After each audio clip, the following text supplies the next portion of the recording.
Hey everybody, thanks for tuning in to Test Tube Plus today. I'm Trace. This is episode 4 of 5 on our series about terrorism, so make sure you watch all 3 of the episodes before this so you can find out where it comes from, how they recruit, and what they want. But now we're gonna get to a really important question, and that is, does terrorism work? So, when it comes to the question of whether terrorism works, we have to say, well, let's say maybe, right? There are side effects of terrorism, like the USA Patriot Act. The United States started securing citizens after 9/11, trying to make them, quote and unquote, safer. You know, now all our phones are tapped, our email traffic and internet traffic is intercepted.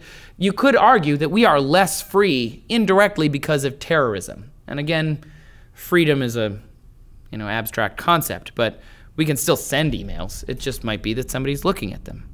In Iraq, we armed the local police there, and then ISIS took those weapons and used them against us, right? The land that they've taken, the bases that we've left there, all of that might indirectly be a side effect of terrorism. We spent a lot of money combating terrorism. And here at home, things have changed. Pre-9/11, post-9/11, now we have to take our shoes off at the airport because a guy put a bomb in a shoe one time. At least we don't have to take our underwear off because another guy put a bomb in his underwear. But, I'm just saying.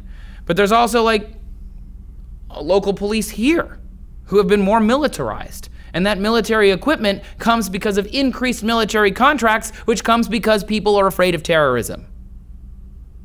The Daily Beast has pointed out that terrorists can never win outright. This is the Rhodesian Prime Minister Ian Smith in 1977. Ronald Reagan said, "The main thing is to show terrorism doesn't work and prove that terrorist acts are not going to drive us away." This was following a 1983 suicide truck bombing that killed 241 US Marines in Lebanon.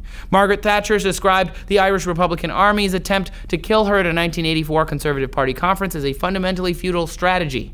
Okay? All of these are people saying, doesn't work. However, Rhodesia is now Zimbabwe. The US Marines departed Lebanon and Ronald Reagan's peoples got involved with the Iran-Contra scandal shortly thereafter. Martin McGuinness, a former IRA terrorist, became the Deputy First Minister of Northern Ireland in the British government in 2007. So while terrorism doesn't necessarily work, it also doesn't necessarily not work. There are side effects, there are indirect consequences, and sometimes the thing that the terrorists are trying to achieve, they will never achieve, but other things happen because of their actions.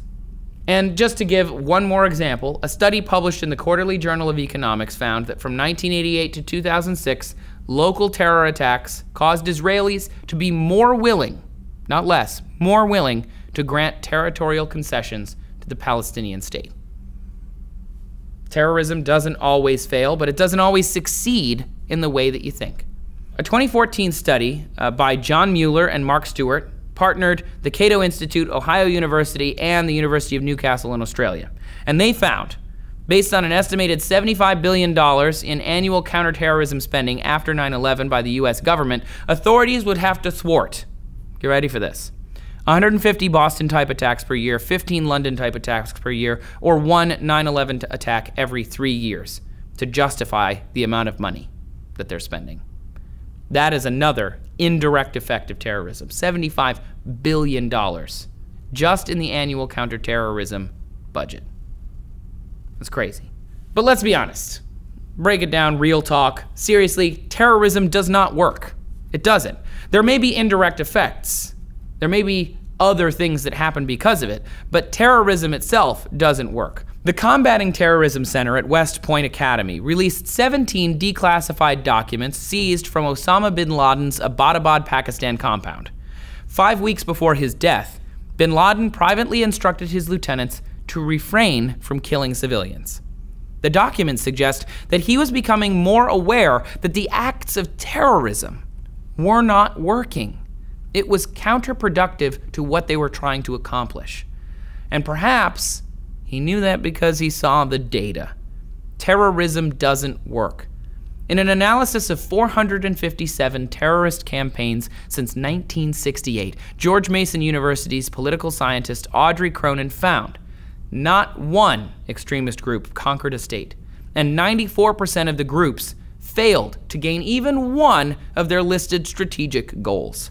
Another study, published in International Security and cited by Stanford, found that groups whose attacks on civilian targets outnumbered attacks on military targets completely failed to achieve their policy objectives, regardless of the nature of those objectives. 0% success rates. That is the point. Terrorism does not work. However, just because they don't work doesn't mean people aren't going to keep trying to do them, unless there's a way out.